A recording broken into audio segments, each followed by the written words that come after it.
Music industry का एक ऐसा चेहरा, एक ऐसा नाम जिसने 90s के दौर में हर दिल में जगह बनाई, हर किसी के कसट में जगह बनाई।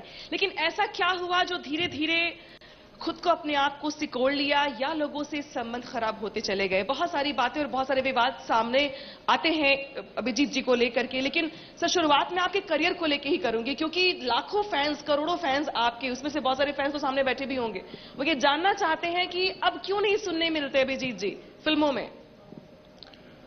मुझे लगता है कि अभी का जो दौर है, जो माहौल है, उसमें लोग मुझे बहुत ज्यादा सुन रहे हैं। मैं आपको गलत साबित कर सकता हूं। आप कौन सा चैनल देखते हैं वो आपके ऊपर डिपेंड है। लोगों को क्या पसंद है वो उन पे डिपेंडेंट है। आप उनके बिहाफ पे नहीं कह सकते कि वो लोग नहीं देख रहे। आप रेडियो ऑन कर दीजिए सुबह से लेके। मुझे कभी नहीं मालूम था, मालिनी जी, कितनी जल्दी हमारे गाने को लोग रेट्रो कहेंगे। पिछले 15 साल, 10 साल, 20 साल पहले के गाने अब रेट्रो में आ गए। रेट्रो में किसके गाने बजते थे? रफी साहब, मुकेश जी, किशोर कुमार, उसमें हम शामिल हो गए। एक भी रेडियो स्टेशन पुराने गाने सिर्फ बजाता है, नए गाने नहीं बजते रेडियो स्टेशन पे। रेडियो इंडस्ट्री आज अगर जिंदा है तो सिर्फ हमारे गानों से। हमारे में मैं आता हूं, बहुत बड़ा नाम है मेरा हमारे में। नाम तो बहुत बड़ा है और जो आपका कद रहा या फिर जिस तरीके से दिल में जगह बनाई आपने, बहुत सारे गाने भी आप कुछ, मैं कोशिश भी करूंगी कि आप लोगों को सुनाए, जो लोग बैठे हैं यहाँ पे या जो देख रहे टीवी के जरिए आपको। लेकिन मैं शुरुआत इसी से करूंगी कि अब तक फिल्मों की अगर बात करें या फिर आपकी कंट्रोवर्सीज की बात करें, क्यों ऐसा हो गया कि जो नई फिल्में आ रही हैं या जो नया म्यूजिक सिस्टम है उसको एक्सेप्ट नहीं करते आप, और आप ये कहते हैं कई बार कि नहीं वो दौर और था, ये दौर। आपको मैं 1 2 3 4 5 10 तक गिनूंगा, आप 10 टॉप गाने बता दीजिए जल्दी से, जो आप सुनती है रोज, बता दीजिए। मैं हर जगह गाने सुनती हूँ। 2 3 मैं हर नहीं बोल सकते। अरिजीत सिंह से लेकर के हर किसी के गाने सुनती हूँ। आपके भी गाने कहना चाहूंगी कि मैं आपके टॉप 10 गाने सुनवा सकती हूँ, क्योंकि मेरे मेरा टॉप 10 आप नहीं कह सकते कि मेरे टॉप 100 में से आपको चुनना पड़ेगा। बिल्कुल बिल्कुल। टॉप 10 उनसे पूछिए जिन्होंने लाइफ में 20 गाने गाए। हमने हजारों गाने गाए, तो हमारे टॉप 10 कहना और मेरे लिए भी आंसर देना बहुत मुश्किल हो जाता है, टॉप 10 कहना। ये जो आपका क्वेश्चन है ना, ये क्वेश्चन से एक्चुअली जवाब इसका कोई है नहीं, क्योंकि अब ये है कि अब कैसेट, सीडीज, रिकॉर्ड्स का जमाना नहीं है, तो म्यूजिक का जमाना नहीं है। म्यूजिक इस पे आ गया। आप म्यूजिक सुनते हैं, म्यूजिक सुनने की चीज है। अब कहां सुनते हैं बताइए ना, आप कहां सुनते हैं? या तो डिस्को में या नाइट क्लब में, या म्यूजिक चला गया पैर में, पैर से थिरकते हैं म्यूजिक पे। मुझे नहीं लगता म्यूजिक को, जो आप म्यूजिक कहते हैं वो म्यूजिक अब नहीं है। म्यूजिक एक अलग जगह चला गया।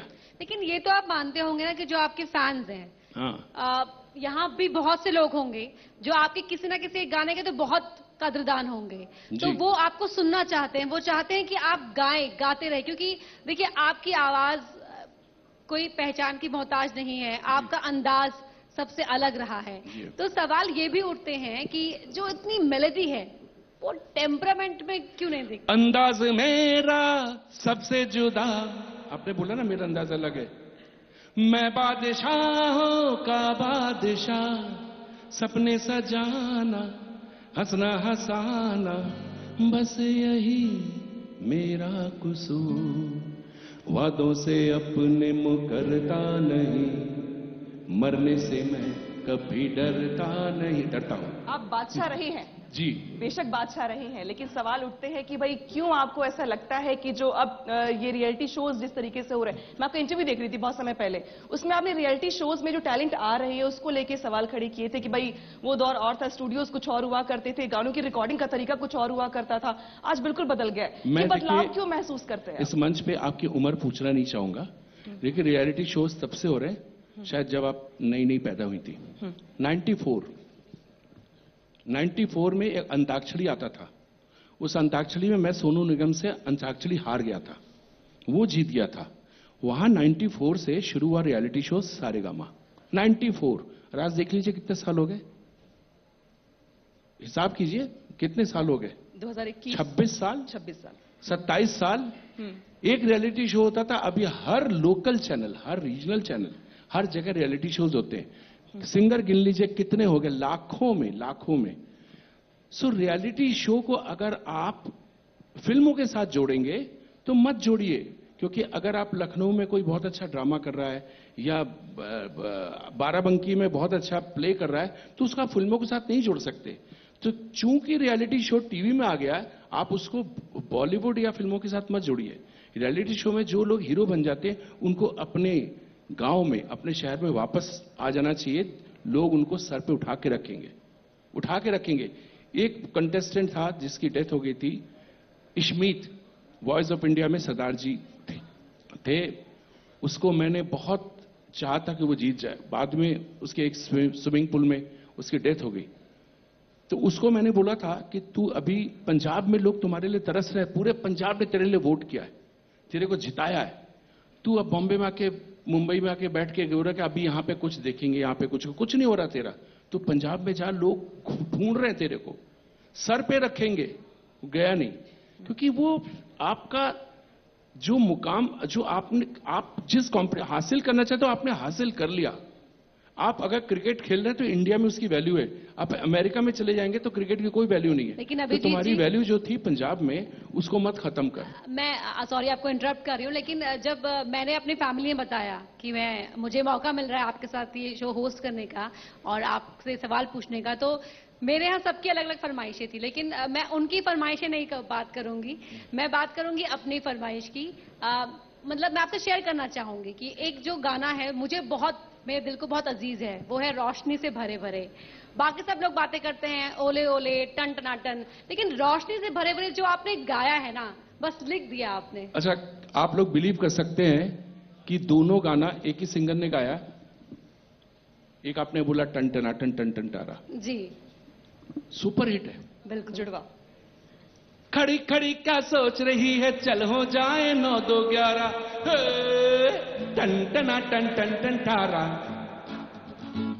चलती है क्या 9 से। अब सिंगिंग को अगर लेसन देना चाहूं, अगर कोई सुन रहा है और कोई सीखना चाहता है, तो गाने को, कुछ गाने ऐसे होते हैं जिसको आप कितना खराब गा सकते हो तो उसके अंदर पिक्चराइज हो सकेगा।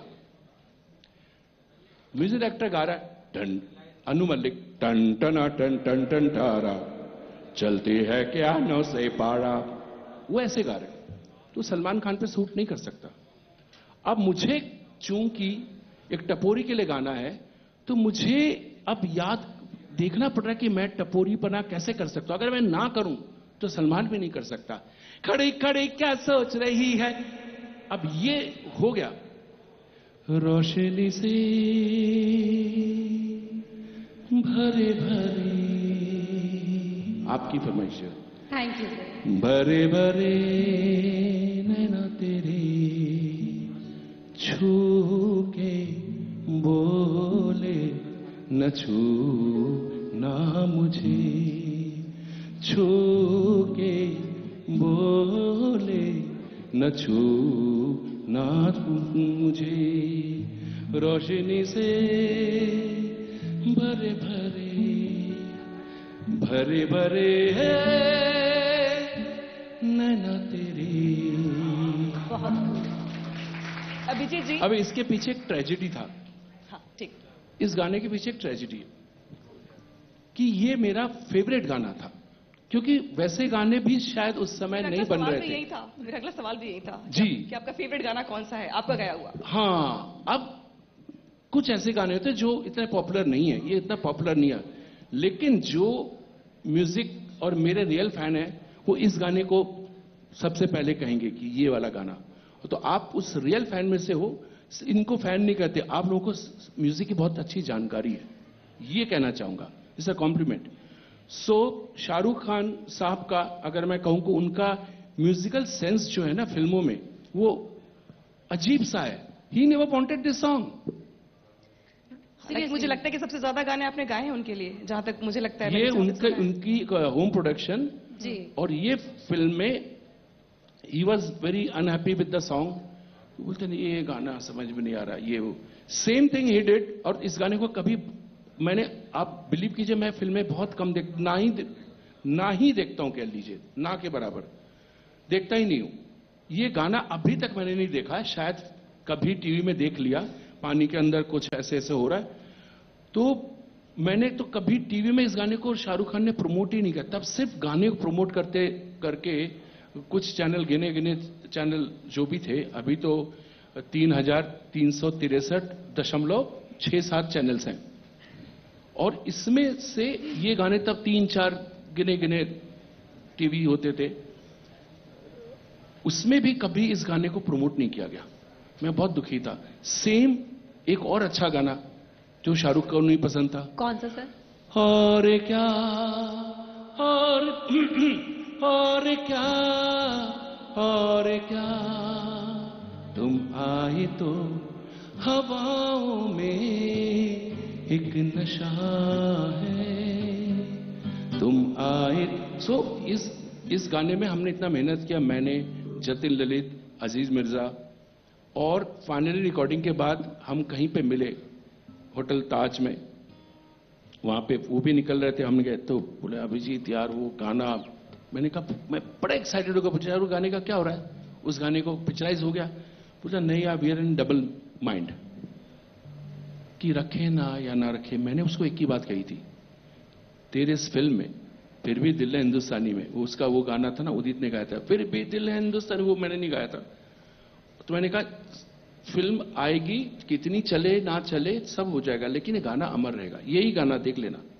और इस गाने को प्रमोशन कभी नहीं हुआ, सबसे ज्यादा ये गाना चलता है एफएम के मॉर्निंग हर शो में, परमानेंट है ये गाना। अच्छा लेकिन सर, ठीक है, म्यूजिक इंडस्ट्री से जुड़ा एक सवाल है आपसे रिलेटेड कि आप एक तरफ गाना गाते हैं एक रोशनी से भरे भरे, एकदम बहुत ही मीनिंगफुल गाना, और आज जो कल्चर एक हो गया है जो डिस्कोथेक में बजता है, 4 बोतल वोडका, काम मेरे रोज का टाइप्स जो गाने हैं आजकल जो नौजवानों की जुबान पे भी रहते हैं, तो इसको लेके क्या वाकई में म्यूजिक को लेकर के लोगों की सोच बदली है या बदलाव आया है, या फिर जो परोसा जा रहा है लोग सुन ले रहे, क्या करें अब?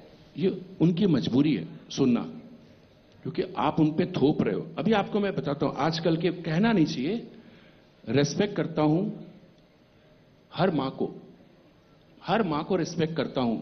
जब बच्चे को भूख लगता है तो मां आके गरम गरम पराठे बना देती है, या टोस्ट बना देती है, ऑमलेट बना देती है, पूरी बना देगी या पोहे बना देगी, कुछ भी। लेकिन उनको रिस्पेक्ट नहीं करता हूं जो जोमेटो से सीधा ऑर्डर करते हैं पिज्जा और बर्गर। तो सोचो वो बच्चा जब बड़ा होगा, जब उसको याद आएगी, मुझे अपनी मां याद आती है कि भूख लगती तो मां भले ही बासी रोटी गरम करके या तल के दे दे, लेकिन याद आता माता जी ऐसा मुझे खाना बना के खिलाती थी। लेकिन आजकल के बच्चों को क्या इतना याद रहेगा कि उनकी माताजी खाना बना के उन्हें खिलाती थी, भूख लगता तो खिलाती हैं। सो आजकल के म्यूजिक का यही हाल है कि कोई म्यूजिक को देने वाला कोई माँ बाप नहीं है। सर माँ का जिक्र किया आपने, और जितना मैं अब तक आपके इंटरव्यूज देखती पढ़ती आई हूँ, माता रानी के बहुत बड़े भक्त हैं आप, और कानपुर में पैदाइश, कर्मभूमि महाराष्ट्र, लेकिन बंगाल से जड़ें जुड़ी हुई है आपकी। जी, बंगाल में से जड़ें आपकी जुड़ी हुई हैं। जी जी जी, आई एम बंगाली, तो मैं यूपी का बंगाली हूं, सो कानपुर का। कानपुर का बंगाली मिक्स। आपका पूरा नाम क्या है? आपका पूरा नाम क्या है? नहीं, सवाल तो मैं आपसे पूछ रही हूँ ना। अच्छा, I am not suppose to ask you question, तो मैं इसका जवाब दे सकता था। ऐसा जरूरी नहीं कि कोई कहाँ का है, अब तो मेरे ख्याल से पूरे वर्ल्ड में कहीं से भी किसी का भी नाम पूछे, चाहे हर तरह का, हर इंडियन पूरे वर्ल्ड में। नो लैंग्वेज, लेकिन कोई बंगाली सॉन्ग जो आपको बहुत अजीज हो, आपका गाया हुआ? हाँ, यहाँ पे कुछ बंगाली लोग शायद बैठे होंगे, उनसे पूछ लीजिए कि हिस्ट्री में दुर्गा पूजा का अगर कोई गाना, मुझे मालूम नहीं कौन बंगाली है इधर, अगर दुर्गा श्रीवास्तव जी, ये हमारी दुर्गा पूजा में परमानेंटली आते हैं, श्रीवास्तव साहब भोग भी चढ़ाते हैं, भोग डोनेट भी करते हैं। सो ये उनको अगर पूछ लीजिए कि एक गाना हुआ है जो अगर इमॉर्टल गाना अगर हुआ है पूरे दुर्गा पूजा की हिस्ट्री में, तो that is my song. Mumbai में रह के बंगाली गाना रिकॉर्ड किया हुआ, तो दैट वाज दुर्गा पूजा में, दैट इज अ मस्ट, बजेगा ही बजेगा। ढाकेर ताले कोमर दोले खुशीते नाचे मन, आज बाजा का शो। ये कोई पीछे कुछ बजा रहा, क्यों बजा रहा भाई? कौन सर वो है? आपको सपोर्ट कर रहे हैं पीछे से बैकग्राउंड म्यूजिक दे करके। मत बजाइए प्लीज। ঢাকের তালে কোমর দোলে খুশিতে নাচে মন, আজে বাজা কাসর জমাসর থাকবে মা আর কতক্ষণ, বলো দুর্গা মাইকে। सर एक सवाल मैं आपसे पूछूंगी इसी के ये बाद। एंथम बन गया ये गाना। बंगाल में बोलिए या यूएस में बोलिए, कहीं पे भी जहां पे दुर्गा पूजा होती है, यहां पे ये गाना पूरे 10 दिन 12 दिन 15 दिन बजता है। और सबसे बड़ी दुर्गा पूजा महाराष्ट्र में, अगर मैं गलत नहीं हूं तो आपकी तरफ से आयोजित राजू को पूछे, इंडिया की सबसे बड़ी दुर्गा पूजा, जो दुर्गा तो पूजा माता रानी की असीम कृपा है। कलकत्ता में सबसे बड़ा पर्व होता है, लेकिन अगर सबसे बड़ी दुर्गा पूजा स्केल और उसके साइज में हुआ है तो बड़े गर्व के साथ, फक्र के साथ कहता हूं कि वो मैं करवाता हूं दुर्गा पूजा, दुर्गोत्सव। आपके कुछ पुराने बयान हैं, मैं आपको याद दिलाती हूँ थोड़े बहुत, जो आपके स्टेटमेंट्स हैं पाकिस्तानी सिंगर्स को लेकर के, स्पेशली कुछ पुराने हैं, कुछ साल पुराने हैं। उसमें आपने ये कहा था कि जो पाकिस्तान के सिंगर्स हैं उनको इंडिया में इतना ज्यादा जो मौके मिलते हैं, हालांकि सिंगिंग में नहीं बल्कि एक्टर में भी बहुत सारे लोग आ चुके हैं अब, तो क्यों आपको ऐसा लगता है कि पाकिस्तान के सिंगर्स अगर इंडिया में आके गा रहे हैं, तो इसको लेके आपने कहा था कि नहीं, इतना इतना उनको प्यार और सम्मान जो है शायद इंडियंस को वहां पे ना मिले जितना हम दे देते हैं उनको। इतना घिसा पिटा क्वेश्चन और उसका जवाब मैं इतना घिसा पिटा दूंगा कि आप बोल दूंगे रहने दो। दे दीजिए, सच्ची बता रहा हूं। दे दीजिए। ये आप सोच लीजिए, ये सवाल कब से है आपको मालूम नहीं। जब अमीश देवगन टीवी में नहीं आए थे तब के पहले से लोग ये सवाल मुझसे पूछते हैं, सच बात कह रहा हूं मैं। तब उनका वो तब कॉलेज में पढ़ते थे या स्कूल में पढ़ते होंगे, तब से लोग ये क्वेश्चन कर रहे हैं। I am the only person, एक ही शख्स है जो तब भी बोलता था और अब नहीं बोलता है। एक नेताजी सुभाष चंद्र बोस थे, ओपनली कहता हूं, अंग्रेज भागे थे उनके डर से, भाग गए, उनका हिस्ट्री में उतना सम्मान नहीं दिया जाता है। तो मैंने एक बार एक चीज छेड़ दी ना, तो उसको सेक के खाने वाले काफी लोग आ गए, और ऐसे ऐसे लोग आ गए जो लोग मेरे खिलाफ बोलते थे इसी मुद्दे पे, जिनके लिए मैंने मुद्दा चलाया था, उनको बुला के पद्मश्री पद्म भूषण भी दिया जाता है, सिटीजनशिप भी दी जाती है। यानी कि पिच आपने तैयार की, बल्ले हाँ बल्ले हाँ किसी और हाँ, की होने होगी। दीजिए, कोई फर्क नहीं पड़ता। लेकिन एक ही चीज कहूंगा, आप बाकी बात में पाकिस्तानी पाकिस्तानी क्यों कहते हैं? आप दुश्मन क्यों नहीं बोलते? मैंने तो सिर्फ उनको दुश्मन की नजरों से देखा है। आप लोग कोई बोलते नहीं हो कि दुश्मन कंट्री, दुश्मन शत्रु कंट्री, क्यों नहीं बोलते हो? जिंदगी भर तो मार ही खा रहे हैं उनसे, थप्पड़ खा रहे हैं, खून बहा रहे हैं, लाखों लोग मर रहे हैं, टेररिस्ट अटैक, ये अटैक, तो क्यों नहीं उनको दुश्मन बोलते हैं? आप लोग सिर्फ पाकिस्तानी बोलते हो, मैं तो दुश्मन बोलता हूं। सर एक सवाल ये कि जब आपके गानों की बात होती है, सालों से आपकी आवाज की मिठास तो वैसे ही बनी हुई इस क्वेश्चन का मजा नहीं आ रहा आपको? आप ही ने तो कहा बहुत चलिए चलिए सवाल बदल देते हैं। नहीं, आजकल के दौर में भी अभी 10-5 सालों में जो आपने गाने सुने बाकी सिंगर्स के, हाँ। अपना फेवरेट गाना बताइए जो बाकियों ने गाया हो, आपका ना गाया हुआ। और इसके साथ ही मैं अपना एक और सवाल जोड़ देती हूँ ताकि जो मैंने नहीं गाया तो ऐसा कोई सिंगर मुझे पसंद नहीं है।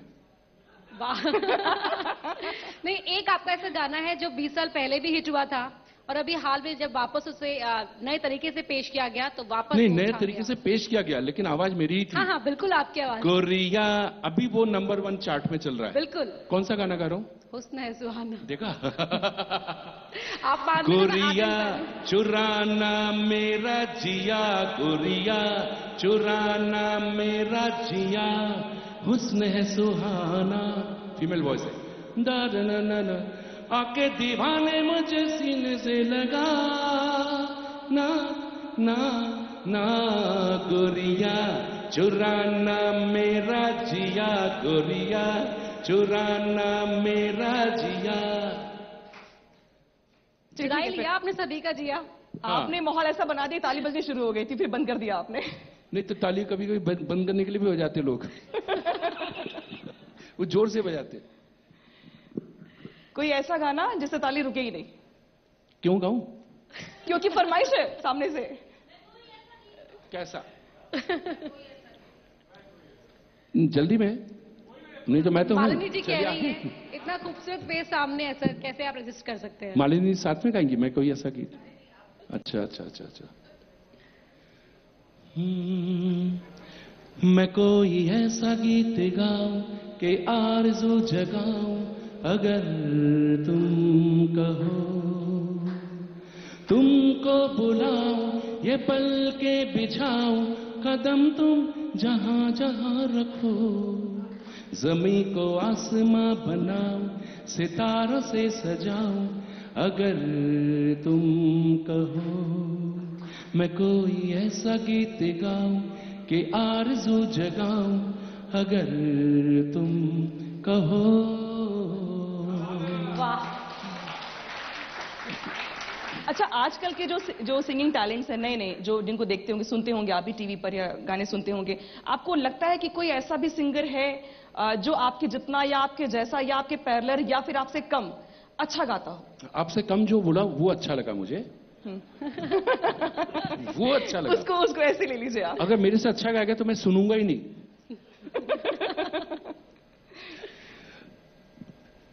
मैं फिर से वापस उसी पे आ रहा हूं जो आपने पूछा ना कि ये रियलिटी शो में इतने लोग, तो उसको हो गए करीब 6 साल और इधर 26 ऑलमोस्ट 27 साल से मैं लाखों सिंगर्स लोगों को सुन चुका हूं और हजारों सिंगर्स को मैंने लोखंड वाला कॉम्प्लेक्स जहां पे मैं और राजू रहते हैं, अंधेरी की लिंक रोड, अंधेरी वेस्ट की उन्हीं सड़कों में घूमते देखा है जो 94 से शुरू हुए थे।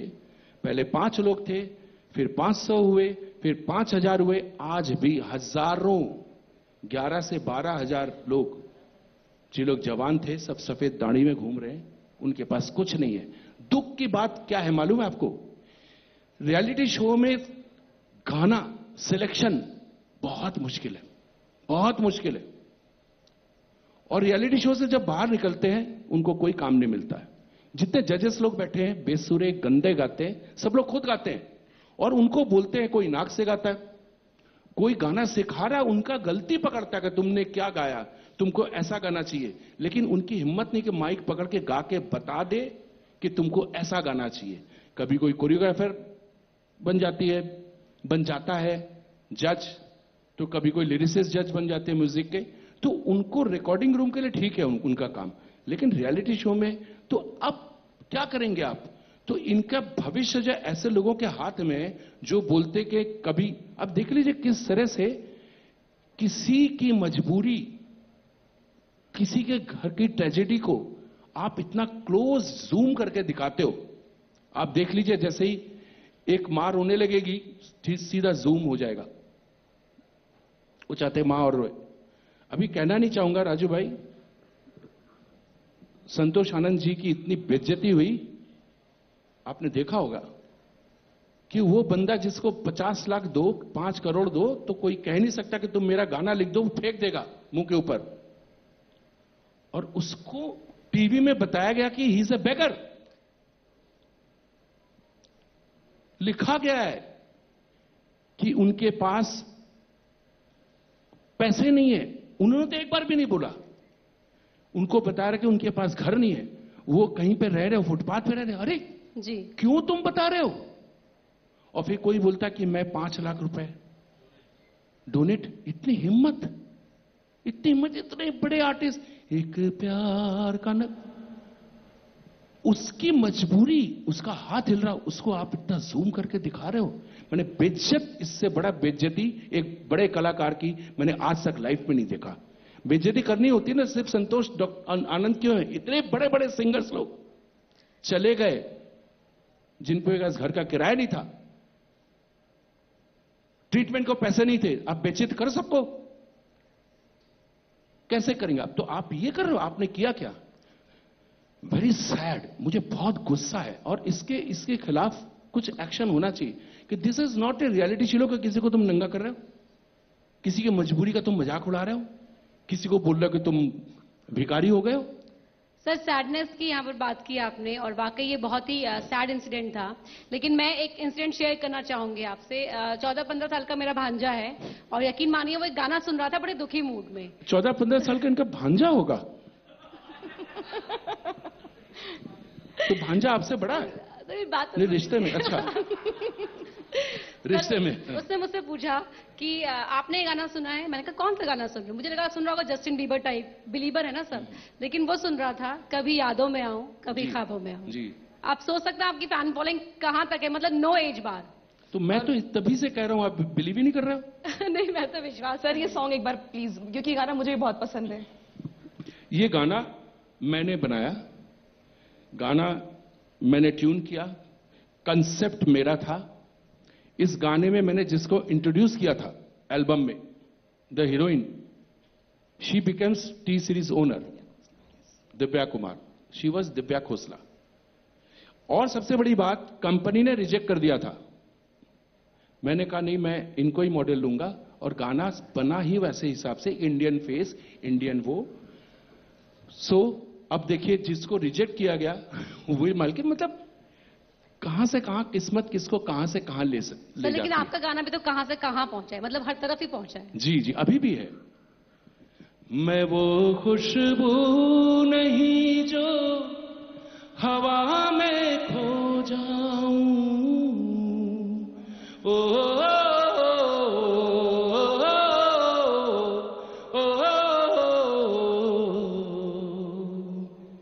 कभी यादों में आऊं कभी ख्वाबों में आऊं, तेरी पलकों के साए में आकर झिलमिलाऊं। मैं वो खुशबू नहीं जो हवा में खो जाऊं, हो,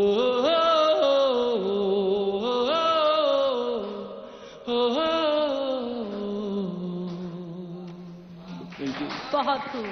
बहुत खूबसूरत। ये गाना मेरा तब से फेवरेट है जब से ये आया था, और मैं आज तक सुनती हूँ इसको बहुत सन्नाटे में, अरे अकेले नॉन में। फिल्मी सॉन्ग, नॉन फिल्म सॉन्ग।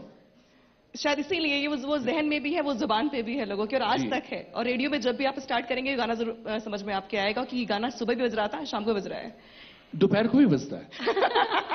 सुबह शाम से टाइम मिलता है ना सुनने का।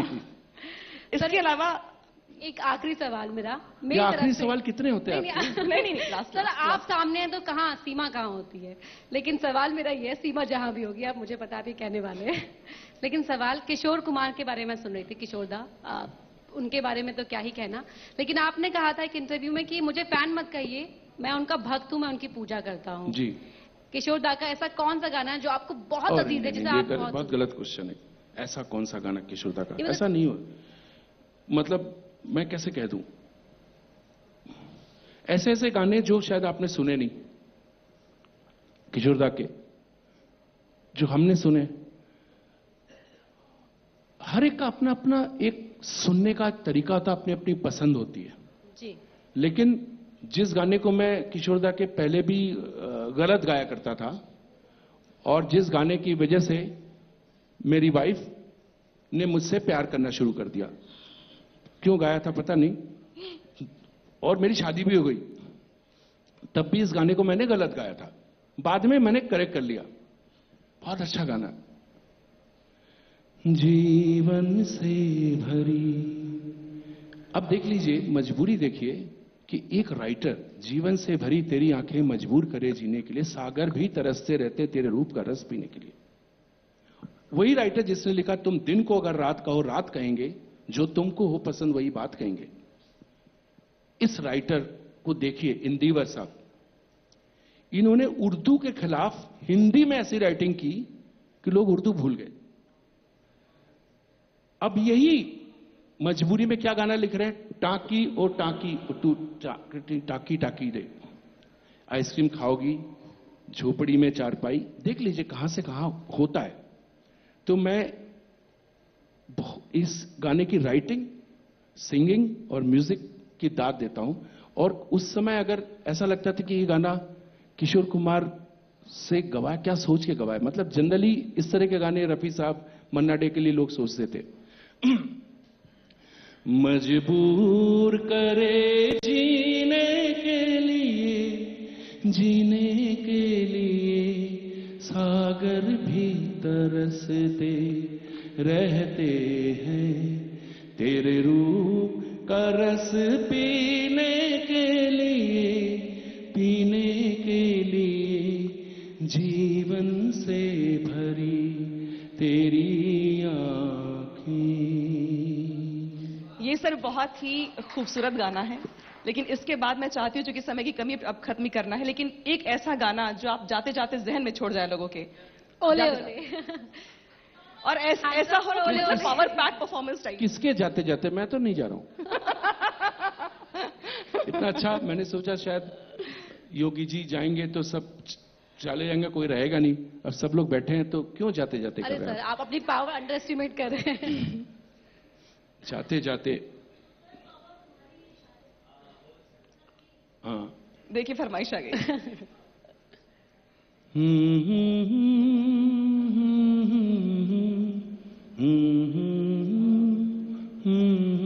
गाइए।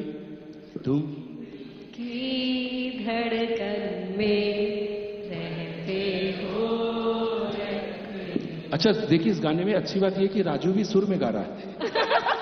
मैंने पहली बार, नहीं तो मैं कभी चांस नहीं ले सकता कि राजू के बगल में अगर माइक दे दो और वो अगर गाने लगे and he thinks he sing so good.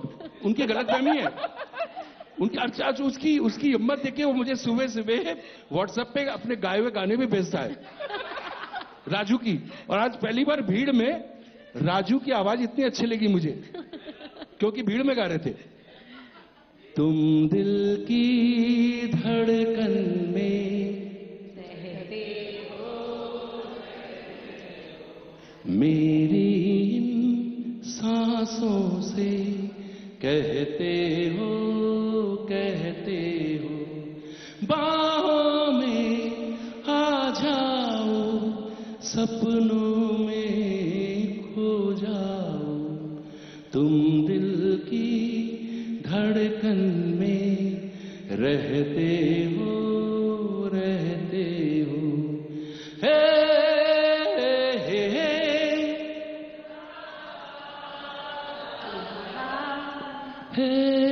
हे हे हे।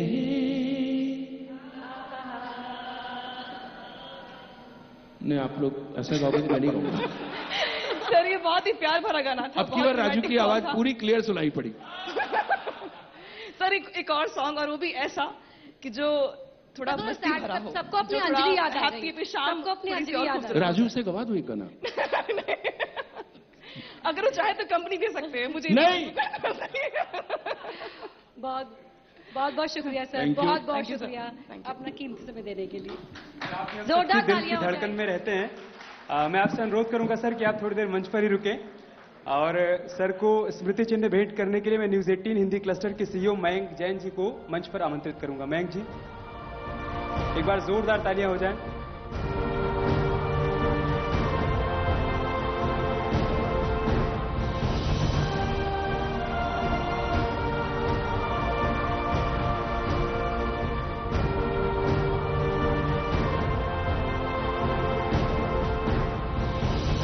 बहुत बहुत धन्यवाद सर।